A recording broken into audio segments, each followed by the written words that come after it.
So, Maria Jose.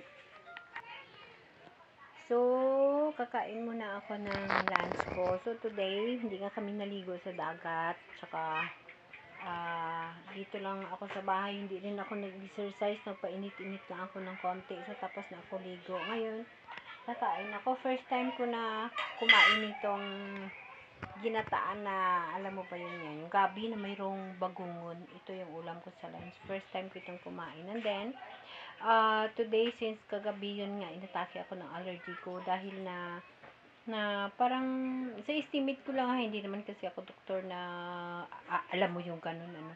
Dahil alam ko na may allergy nga ako. So, hinahanap ko kung saan na-trigger yung allergy ko. Una kong kinain kagabi, ito lang naman na ulam. Yung alam nyo ba yung dilis na pinaksiwan? Favorite ko kasi ito. Yan. Yan. Yan sa kawali. O, ayan. And then, kagabi pa, yun na, bahing na ako. Pero pinabayaan ko lang kasi kayang-kaya ko lang naman, ano. And then, nang umaga, maaga pa, nakaramdam nga ako kako ng gutom, kumain ako uli. Yun pa rin inulam ko. So, nag-non-stop yung allergy ko, bahing na bahing, yung mata nga naluluha, yung sipon. So, yun nga, anong nangyari.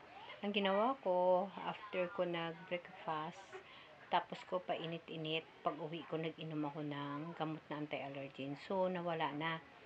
So, sabi ko nga, sa isang video ko nga maglinis ako ng kwarto dahil baka nandoon yung allergy ko. Pero parang hindi naman ata kasi malinis yun eh. Tsaka maayos naman yun nandoon. So, sa tingin ko doon, siguro napakaraming, mayroon kasi mga isda na nag-a-against siya sa allergy natin. So, siguro isa yun sa isda. Masarap kasi maraming nakain ko. So, okay na ako ngayon. Wala naman ako allergy. Hindi ko katapos kong kaligo. So, kakain ako ngayon ng gabi na may gata na may bagongon. So, this is the first time na naman akong kumain. So, I hope na okay lang, ano. So, masarap ito. Okay guys, maraming salamat. So, update lang ho yun ng mga karamdaman natin. And then tomorrow, pupunta na ako ng doktor. So, malaman natin kung ano sasabihin ng doktor. I-update ko kayo tungkol sa health natin. Kaso stroke person na sinasabi ko at mismo na naranasan ko, i-share ko sa inyo kung paano ako lumalaban na araw-araw at naging positive ako sa tinatawag na immune system.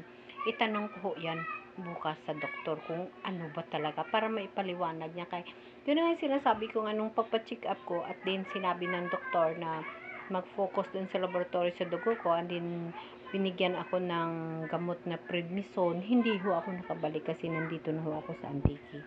So malalaman ko yan bukas kung anong sasabihin ng doktor para maliwanagan ako kasi of course hindi ko naman alam yung mga term mga ganun ano. So bukas malalaman natin yan kasi magpa-check up ako.